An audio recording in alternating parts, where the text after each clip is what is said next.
Buah iblis tipe Logia merupakan tipe yang paling langka ditemukan. Karena alasan ini, hanya segelintir karakter yang mendapatkan buah iblis tipe Logia. Karena sebagian besar tipe Logia didasarkan pada elemen alami, mereka memiliki kelemahan tertentu. Berikut pengguna buah iblis tipe Logia terkuat beserta kelemahannya.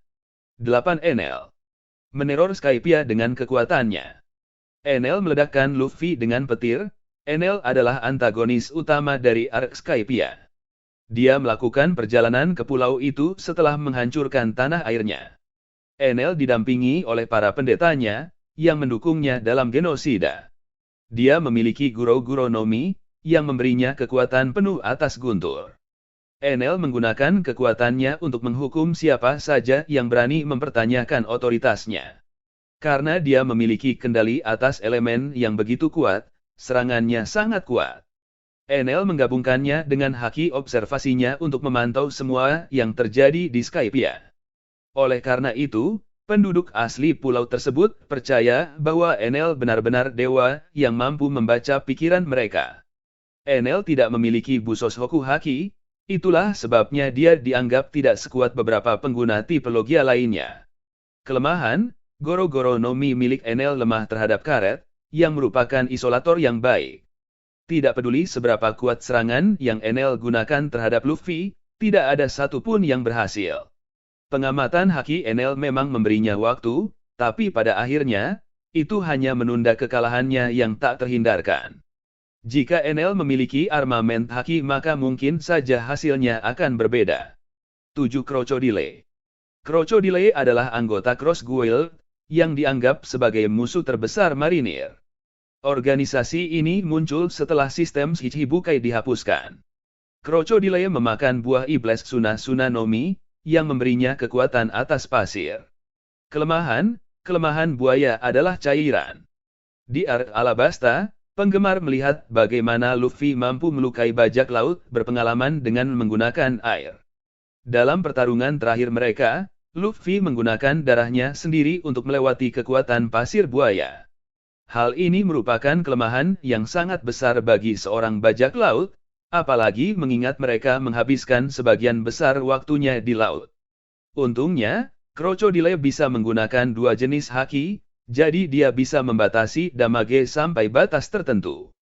6. Ryokugyu.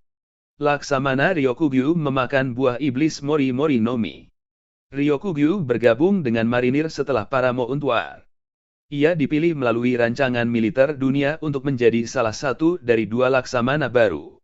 Ryokugyu memungkinkan dia menciptakan dan mengendalikan kehidupan tanaman sesuka hati. Ryokugyu bisa membuat segala jenis tanaman, yang bisa sangat berguna dalam pertarungan. Meskipun tanaman lemah terhadap api, Ryokugyu telah banyak berlatih untuk memastikan tanaman tersebut tahan terhadap serangan berbasis api. Tidak diragukan lagi kalau Ryokugyu merupakan salah satu pengguna buah iblis bertipe Logia terkuat. Kelemahan, musuh alami Ryokugyu adalah api. Meskipun dia agak kebal terhadap api, serangan kuat bisa melukainya.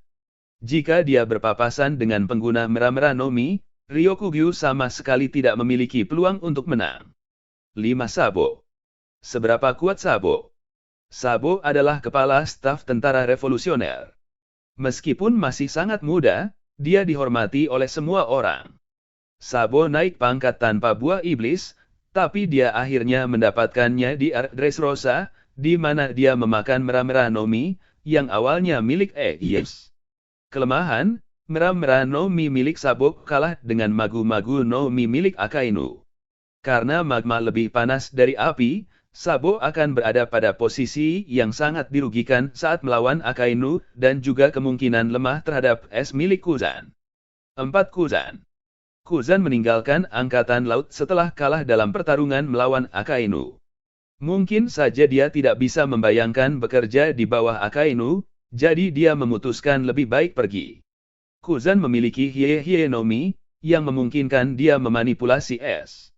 Kuzan memainkan peran penting dalam alur Marineford, di mana dia membekukan gelombang pasang raksasa dengan buah iblisnya. Tanpa Kuzan, marinir kemungkinan besar akan kalah perang dan pulau itu akan hancur. Prestasi terbesarnya adalah mengalahkan Garp dalam pertarungan. Kelemahan, sejauh ini, Kuzan telah menunjukkan bahwa Hye no Mi miliknya lemah terhadap magma dan getaran. 3. Kizaru. Kizaru adalah seorang laksamana laut yang telah menjadi bagian dari organisasi tersebut selama beberapa dekade. Dia terlihat sebagai marinir yang paling tidak termotivasi, tapi dia bisa mengubah seluruh suasana hati dalam sekejap mata. Kizaru memiliki pika-pika no Mi, yang memungkinkan dia membuat dan mengendalikan cahaya sesuka hati. Kizaru dapat menggunakan buah iblisnya untuk bertarung dan bepergian. Dalam pertarungan, Kizaru bisa menciptakan pedang ringan untuk melawan musuhnya. Dia juga dapat meluncurkan beberapa berkas cahaya yang menyebabkan kerusakan luas. Kizaru telah menggunakan buah iblisnya untuk melawan orang-orang seperti Shirohige, Rayleigh, Sentomaru, dan Luffy. Kelemahan, Kizaru memiliki buah iblis yang sangat kuat, jadi tidak mengherankan jika ia hampir tidak memiliki kelemahan apapun. 2. Akainu. Akainu pengguna buah iblis tipe Logia terkuat. Akainu adalah laksamana armada marinir saat ini. Dia adalah orang berbahaya yang mengikuti keadilan absolut. Akainu terobsesi untuk memberantas kejahatan, dan untuk itu dia bersedia melakukan apapun. Selain hakinya yang mengerikan, Akainu memakan buah iblis Magu-Magu no Mi. Buah iblis memberinya kekuasaan penuh atas magma. Menggunakan kekuatannya, Akainu mampu membuat lubang di dada Yes. Dia juga mampu melakukan perlawanan terhormat melawan Shirohige. Namun pencapaian terbesarnya adalah mengalahkan Kuzan dalam pertarungan sengit yang berlangsung selama beberapa hari. Kelemahan, Akainu belum menunjukkan kelemahan elemen apapun dalam seri sejauh ini. Namun perlu dicatat bahwa dia gagal mengalahkan api biru Marco. 1. Kurohige. Blackbeard adalah salah satu dari 4 kaisar laut. Dia diberkahi dengan kekuatan Yami no Mi. Dia mencuri buah iblis dari rekannya Zetsu dan segera mengkonsumsinya. Buah iblis memungkinkan dia mengendalikan kegelapan sesuka hati. Dia bisa menciptakan kolam kegelapan yang bisa menyelimuti seluruh kota dengan mudah. Itu juga dapat digunakan untuk menetralkan kekuatan pengguna buah iblis, menjadikannya salah satu buah iblis yang paling kuat dalam cerita. Kelemahan, Yami no Mi milik Kurohige adalah pengguna haki yang kuat, dan pengguna non-buah iblis.